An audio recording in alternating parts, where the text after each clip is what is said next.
Hi, this is Perry with Bad Boy Guitars, and you're watching Fretz Undressed. You can't fly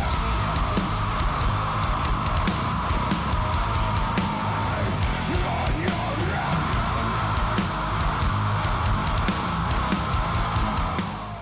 own. Okay, guys, I've went ahead and got the guitar cut out. As you can see, I did layered wood on this. You can see how the effect it gives you when you cut it, and then you start doing this, it'll stick out. It's very expensive to do this because you're doubling up with some very expensive woods, but this is the effect you get, and this is what Scott wanted. Scott Wilson is the guy's name that I'm building this for. He plays with a band called Saving Abel. He was also the bass player for Puddle of Mud at one point in time.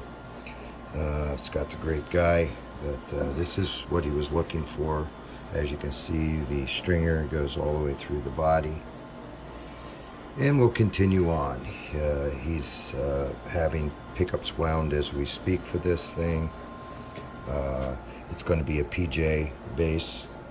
So, and plus I think I said in an earlier video that he wants to go with 24 frets.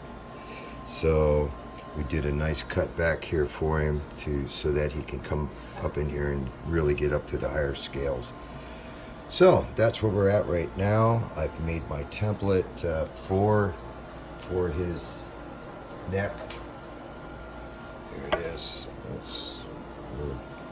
I have to do a little bit more work out on it, but this will be the template for the neck.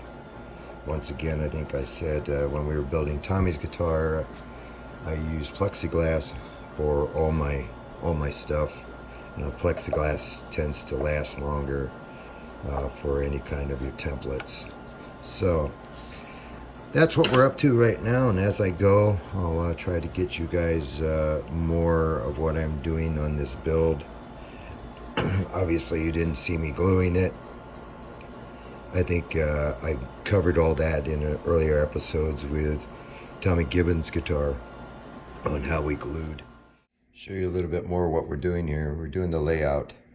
We got the pocket dropped in here for the neck, and this is going to be a PJ. So it's got the two different pickups in it. It's got the P bass pickups and the jazz pickup built into this thing. So that's what he wanted, and we did the layout on it. We're getting the layout. We're also getting over here to the neck, getting that laid out. I had to make a template for his neck. Once again, he wants a 24 fret neck.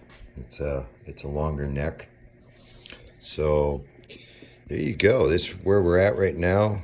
We've laminated his neck.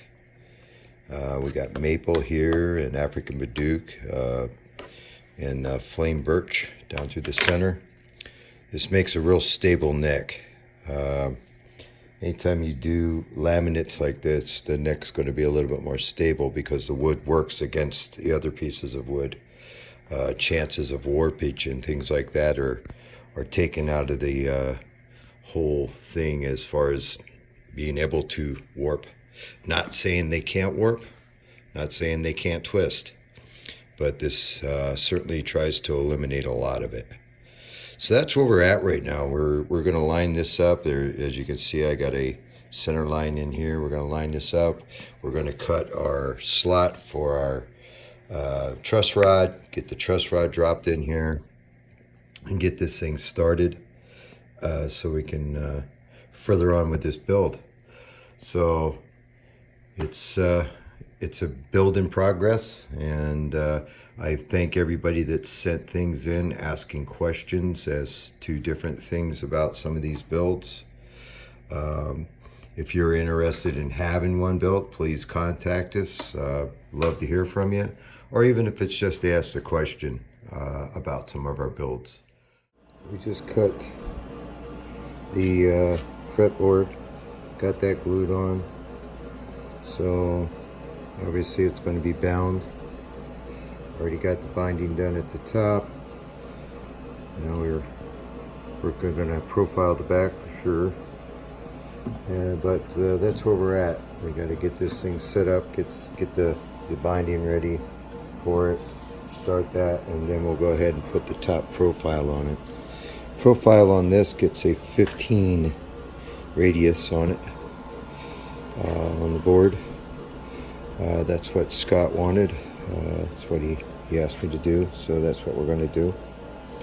So that's where we're at, and then we'll get the radius on it, and as in previews of stuff that we did in the other videos, as far as working on Tommy Gibbons guitar, we showed you that when we go to put the inlays in, we put the I usually do the radius.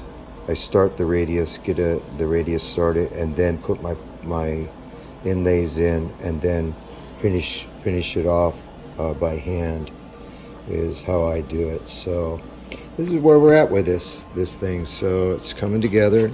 It's a nice looking bass. You can see all the curl in this whole top. He wants to stain this part here with a black, and then we'll sand it, and it brings out all the curls that are in this. Every little thing, it'll suck that in, and then we'll go ahead and do our finish. Once again, this is a PJ bass, as you can see. So it's coming together. It's looking really nice. The whole thing is looking really nice.